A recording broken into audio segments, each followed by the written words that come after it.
একটি নির্জন গ্রামে একটি পুরনো বাড়ি ছিল, যেখানে রাতে কেউ আসতো না। কারণ সন্ধ্যা হলেই বাড়ির জানালায় আলো জ্বলতো, কিন্তু কেউ সেখানে থাকতো না। গ্রামের একজন সাহসী যুবক একদিন বাড়িটিতে রাত কাটানোর সিদ্ধান্ত নেয়। রাত গভীর হলে সে অদ্ভুত শব্দ শুনতে পায় এবং হঠাৎ দেখে তার সামনে এক বৃদ্ধার ছায়া। ছায়াটি ধীরে ধীরে তার দিকে এগিয়ে আসে এবং তখনই যুবককে বুঝতে পারে বৃদ্ধা আসলে বাড়িতে পুরনো মানুষ, যে বহু বছর আগে মারা গিয়েছিল। অনেক বছর আগে বৃদ্ধাটি তার স্বামীর সঙ্গে সেই বাড়িতে থাকতেন। এক রাতে প্রচণ্ড ঝড়ের সময় বাড়ির পাশের বিশাল গাছটি হঠাৎ ভেঙে পড়ে। গাছের ধারে পরে ছাদ বসে পড়ে বৃদ্ধার ওপর, কিন্তু সে তাৎক্ষণিকভাবে মারা যায়নি। ধ্বংসস্তূপের নিচে চাপা পড়ে ফেলে সে মারা যায়, কারণ কেউ তাকে বাঁচানোর জন্য সময় মতো আসতে পারে না।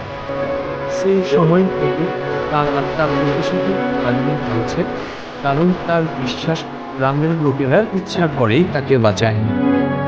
আর আজও রাতে সে চার মতো ঘুরে বেড়ায়, তার কষ্টের স্মৃতি মনে করিয়ে দেওয়ার জন্য। যুবকটি যখন বৃদ্ধার ছায়ার কাছে পৌঁছায়, তখন বৃদ্ধার ছায়া তাকে চেপে ধরে। ধীরে ধীরে বৃদ্ধার ছায়ার ঠান্ডা হাতগুলো যুবকের গলা এবং মাথার চারপাশে পিছিয়ে যায়। যুবকটি চেষ্টার পরেও কিছু করতে পারে না, কারণ তার শরীর সম্পূর্ণভাবে অসহায় হয়ে গেছে। বৃদ্ধার হাতগুলি যেন লোহার মতো শক্ত, আর যুবকটির গলা চেপে ধরে রাখে। যুবকটি নিশীতল ভয়ঙ্কর অনুভূতি নিয়ে নিঃশ্বাস ফেলতে থাকে, আর তার চোখে আতঙ্কের ছাপ স্পষ্ট হয়ে ওঠে।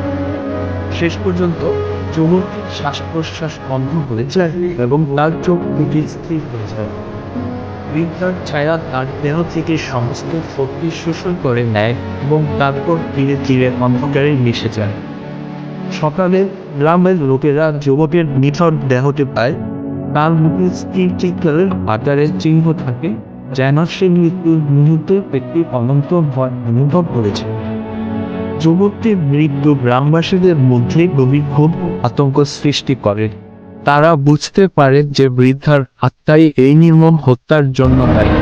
এক রাতে গ্রামের মানুষরা জড়ো হয় এবং বৃদ্ধার আত্মার বিরুদ্ধে প্রতিশোধ নিতে পরিকল্পনা করে। তারা একসাথে ওই পুরনো বাড়িতে গিয়ে একটি বিশেষ ধরনের তাবিজ এবং দাওয়াতের নিয়মিত ফর্মুলা অনুসরণ করে। প্রথমে তারা বাড়ির চারপাশে একটি পবিত্র রকমের চক্র আঁকে, যাতে আত্মা প্রবেশ করতে না পারে। এরপর তারা একটি বিশেষ প্রার্থনা পাঠ করে এবং বৃদ্ধার আত্মার বিরুদ্ধে অসন্তোষ প্রকাশ করে। এরপর তারা একটি পুরনো কাঠের গুঁড়ি ও একাধিক বিশেষ তেল ব্যবহার করে, যা অশুভ শক্তিকে ধ্বংস করতে সহায়তা করে। এই তেলগুলি বৃদ্ধার আত্মার শক্তি শোষণ করে এবং তাকে চিরতরে বন্দী করে রাখে। অবশেষে গ্রামবাসীরা বৃদ্ধার আত্মার শক্তি সমেত কাঠের গুঁড়িটিকে জ্বালিয়ে দেয়। আগুনের শিখা বৃদ্ধার আত্মার সমস্ত শক্তি ধ্বংস করে দেয় এবং তার ভুতুড়ে উপস্থিতি চিরতরে শেষ হয়ে যায়। তাপমাত্রা ওঠে এবং অন্ধকারে তার সত্তা বিলীন হয়ে যায়। গ্রামবাসীরা তাদের শান্তি পুনরুদ্ধার করে।